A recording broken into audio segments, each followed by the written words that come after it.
You may have never noticed how significant the last 14 years of your life have been. And part of the reason why is because Neptune, the planet of dreams, illusions, and love at its highest octave, has been in the sign of Pisces. This transit was so strong that it actually made a lot of people believe that we were still in the age of Pisces. The age of Pisces was marked by a huge religious movement. That's where we get figures such as Jesus Christ, Muhammad, Buddha, and all of these things that have been really in the psyches of everyone ever since. Now, as Neptune actually goes into the sign of Aries, you're starting to look at yourself more of a mythical figure, if you will. At least that's if you're doing it right. There's been a lot of talk in the last few years about main character energy and how do you step into the main part of who you are. However, with Neptune and Aries, you don't have a choice anymore.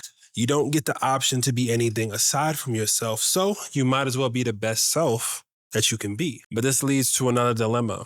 What about the old me? What about those renditions of me that couldn't do what I was aiming for?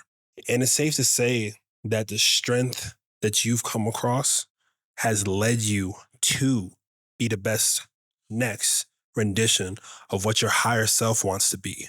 There's a reason why there's a solar eclipse in Aries a day before Neptune shifts here for the next handful of years. So I'm sure you're probably been made aware that Neptune and Aries, the last time this happened, there was a civil war in the United States, which was all about the abolishing part of slavery. It was the fight for freedom and new beginnings that marked this time. And the Reconstruction era after this time has actually led to a lot of what we know America to be today. I can't speak to anybody personally, but I started off my 2025 with my world being on fire. When the fires of LA happened, I had to evacuate from my home, and I was in a situation where I realized to myself, yo, this is all we got. I took myself, my loved ones, and we left. I didn't take too much with me. I just took what truly mattered and what truly meant something. And to be transparent, that stirred something in me. I realized I wasn't fully in my strength. I realized I wasn't fully in my truth yet. So I took the next few months after that to try to get as proper as I could before this Neptune and Aries shift. The irony is I started off Neptune and Pisces with the nickname Maverick. And I'm ending off Neptune and Pisces with people calling me Maverick. It took 14 years for me to truly develop and lean into my own nickname that people have been calling me for years or have been referring to me for years anyway. And I think it's with this Neptunian process that it's a subconscious thing that goes on. And why the name Maverick?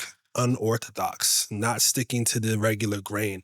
It also makes references back to the cowboys of old. As a matter of fact, the initial part of cowboy used to actually have to do with a lot of African Americans because initially most cowboys happen to be black. And it almost speaks back to the Civil War time frame. As much as we love the characterization of the cowboy and the Rough Rider, it took a lot of spiritual prowess and perseverance in order to really step into that power, especially during those times. I highlight this because these are situations that are more personal to me, but that's what Neptune and Aries is about. What is personal to you? What has established the person who you are?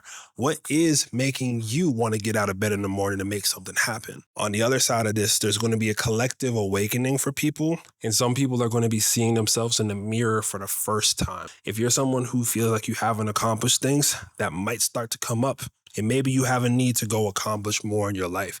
If you're someone who's been overachieving and you've been doing everything right, but nothing's been happening for you, you might need to take a step back and get back into your own energy during this time. Now, I do not take the universe's irony for granted because the solar eclipse in Aries, check my video last if you haven't, my last live stream there. The solar eclipse in Aries is opening the gate to let Neptune reawaken the fire into the hearts of every individual that's willing to follow their dreams. But you can't conquer your dreams until you realize who is the avatar, who is the character that's aiming for that to begin with. To be transparent, Neptune and Aries reminds me a lot of the concept of prophecy. When you read literature or see things about the warrior who stands up over time and fights against the odds in order for them to find themselves at the end of it, that's what this Neptune cycle is going to be for all of us. The worst thing you can do during Neptune and Aries is not become the main character of your own story. That doesn't mean to be a jerk to everyone else. That doesn't mean to have an hyper-fixated sense of self. What it does mean is your contributions have a potency that you may be unaware of as of now. And just think to yourself, the last time that Neptune was in Aries, mysticism exploded. Empires collapsed. Religions as we knew it transformed because the pattern of a more divine mission started to show. And the way that it was showing was within your inner fire. So what's the main kicker behind the planet of dreams going into the fire of the warrior spirit? Well, it's a start to a new 165-year cycle. Keep in mind, no one in our lifetimes has seen Neptune and Aries happen in real life. We've only seen it in the history books. We can only read back to different times when this has happened.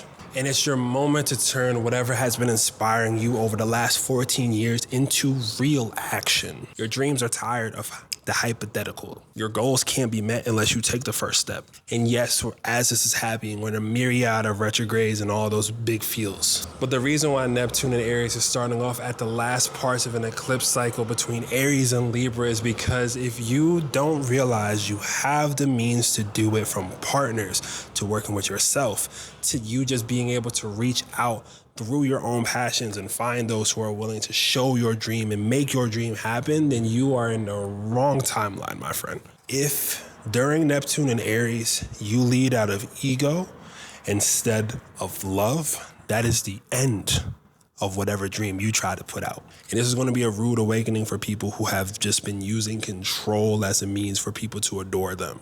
There's no more dreaming without doing. And it's time for you to fight for what you actually believe in. Now, I know that there's a lot of talk about wartime and different conflicts, but I think that this type of struggle back and forth is going to be taking a very different form. As a matter of fact, I think the form that it's going to take is going to be much more subliminal and underlying versus right in your face. Right now, we're dealing with a paradigm, especially for those in the US, to where we have people accidentally leaking out war plans through a messenger app and other crazy, wild things that are very hard to explain. But I do know that it's raising up a fire in people. Whether you're agreeing with the cause, whether you're against the cause, whether you care about the cause at all, there's still something fiery going on. There's been so much injustice that's been going on in not just the world, but in the things that we see in our day-to-day lives. And this is about to be the change of a lifetime that you've been needing. So make sure that you know where Aries is in your chart, because through this paradigm and through this situation is where you are going to find just how powerful you and your soul has always been. So forget the noise, and it's okay to be a little selfish sometimes, especially if you being selfish is the only way that you're getting your just due. Don't fall for the hoopla. Don't get into fights for no reason.